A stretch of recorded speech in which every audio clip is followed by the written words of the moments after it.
Hello everyone, welcome to coding for Dev. तो आज के वीडियो में आपको बताऊंगा कंट्रोल वर्सेस अनकंट्रोल कंपोनेंट, तो दोनों में डिफरेंस क्या होता है।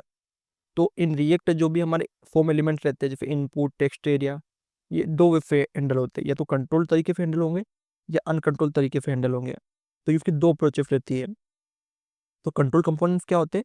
कंट्रोल कंपोनेंट वो कंपोनेंट होते हैं जिनमें जो हमारा एलिमेंट होता है उसकी वैल्यू होती है, वो रिएक्ट के स्टेट उसको मैनेज करते हैं।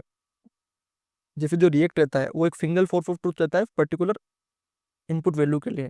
यूजर इंटरेक्शन के लिए भी वो जो उसका स्टेट और यूआई रहेगा वो एक ही कंपोनेंट में रहेगा, तो उनको हम बोलते हैं कंट्रोल कंपोनेंट। जैसे हमारा एक आपको सामने एक कंपोनेंट दिख रहा होगा जिसमें क्या कंट्रोल है। नॉर्मली हमने टेक्स्ट है, नेम है, और उसकी वैल्यू चेंज हो रही है, तो उसका जो डाटा है वो भी उसी कंपोनेंट में स्टोर हो रहा है। उसका जो हैंडलर फंक्शन है वो भी हमारा इसी सेम कोड में लिखा है, तो इसको बोलते हैं हम कंट्रोल्ड कंपोनेंट्स। वर्क कैसे करता है, इसकी जो वैल्यू है हमने नेम पे डायरेक्ट रिएक्ट स्टेट में सेव करी, और उसका जो अपडेट करने वाला फंक्शन हमने वो भी ऑन चीज वहीं पे यूज करा, और रिएक्ट हमारा वहीं से रीरेंडर हो जाएगा। ओके, तो इसका फायदा क्या है कि आपका डाटा फ्लो प्रिडिक्टेबल होगा, आपको पता होगा क्या होगा, आपकी वैलिडेशन इजी होगी। अब रियल टाइम में आपको जितनी भी अपडेट है, सर्चिंग, फॉरवर्डिंग आपको उस कंपोनेंट में मिलेगी, और आपका फुल कंपोनेंट पूरा आपका वो रहेगा कंट्रोल। ओके, लेकिन इसका कॉन्स क्या है कि आपको मोर वर्बस होगा, और आपको लार्ज जो फॉर्म्स बनाओगे आपको उसमें ओवर होगा थोड़ा। ठीक है। अनकंट्रोल कंपोनेंट क्या होते हैं? अनकंट्रोल कंट्रोल कंपोनेंट वो होते हैं जो खुद अपना एक state internally we are DOM, not React और रिएक्ट एनीवेयर। ओके, तो खुद का मैनेज करते हैं कैसे? जैसे एक हमारा स्टेट होता है यूवरेफ होता है, रेफ होता है यूवरेफ। इसको आप यूज करते हो यूवरेफ को, तो आपका जो इंटरनली यूवरेफ आपका डायरेक्ट चेंज करता है। ओके, जैसे आप हमारा सेम फंक्शन है, हमने बटन को हैंडल करा और इसमें हमने किसका यूज करा, यूवरेफ का यूज करा। तो यूवरेफ क्या करता है, पर्टिकुलर डोम में जाके चेंज करता है। ओके, वो रिएक्ट मैंने डायरेक्ट डोम में जाके चेंज करके उसको मैनेज करेगा। तो React does not control the input value, React पर कोई कंट्रोल नहीं रहेगा। DOM handler your input and value update, DOM उस पे यूवर से इनपुट लेगा और अपडेट करेगा वैल्यू को।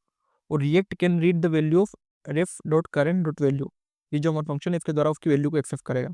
तो इसका प्रूफ क्या है इसका, कि इसका लेफ्ट कोड होता है सिंपल फॉर्म्स के लिए, और जो परफॉर्मेंस होती है लार्ज फॉर्म के लिए उसको रियल टाइम वैलिडेशन मिल जाता है। ओके, कौन क्या है कि इसकी वैलिडिटी आप पता नहीं कब होती है, फॉर्मल टाइम में क्लीन नहीं होता, प्रिडिक्टेबल होता है, नो इमीडिएट रिएक्ट अपडेट। तो आप दोनों में से जो आपको यूज करना है, आपकी यूज किसी पे भी यूज कर सकते हो। ओके, तो अगर मैं आपको दोनों का कंपेरिजन बताऊं, तो जो वैल्यू फोर्स होता है वो इसमें रिएक्ट स्टेट होता है, उसमें डोम रेफ का यूज होता है। जो इनपुट अपडेट होते हैं इसमें फेड स्टेट के द्वारा होते हैं, उसमें थ्रू द डोम होते हैं। और रिएक्ट कंट्रोल में क्या होता है, हमारे पास कंट्रोल पूरा रहता है, और उसमें हमारे पास मिनिमल कंट्रोल रहता है। और जो वैलिडेशन रहता है इसमें ईवी रहता है और डायनेमिक रहता है, उसमें मैनुअल रहता है, क्योंकि डोम इवेंट का यूज कर रहे हैं हम रेफ के द्वारा। इसमें जो ये काई के लिए हमारा control component complex form real time validation के लिए, और अनकंट्रोल काई के लिए हमारा simple form one time data collection. Okay, और अब बात करें जो एग्जांपल हुक, इसमें हम यूव स्टेट हुक का यूज करते हैं कंट्रोल कंपोनेंट में, उसमें हम यूव रेफ हुक का यूज करते हैं। ओके, यूव रेफ भी एक हुक है जो हमें पर्टिकुलर डोम की कुछ चीज एक्सेस करके उसमें चेंज करना है, तो हम यूव रेफ का यूज करते हैं।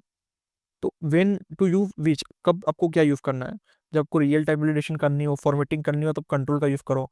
को डायनेमिक फॉर्म बनाने हो, डायनेमिक फील्ड बनानी हो, तब कंट्रोल का यूज करो। लेकिन जब आपको सिंपल स्टैटिक इनपुट बनाने हैं तब अनकंट्रोल का यूज करो। आपको थर्ड पार्टी लाइब्रेरी इंटीग्रेट करनी है तब अनकंट्रोल का यूज करो। ओके, तो ये पूरा कंप्लीट वीडियो था कंट्रोल और अनकंट्रोल कंपोनेंट के बारे में। आपको इससे रिलेटेड कुछ भी डाउट हो तो आप कमेंट कर सकते हो, और इसी तरह के और वीडियो देखने के लिए कोडिंग फॉर डेव को सब्सक्राइब करो। Thank you for watching.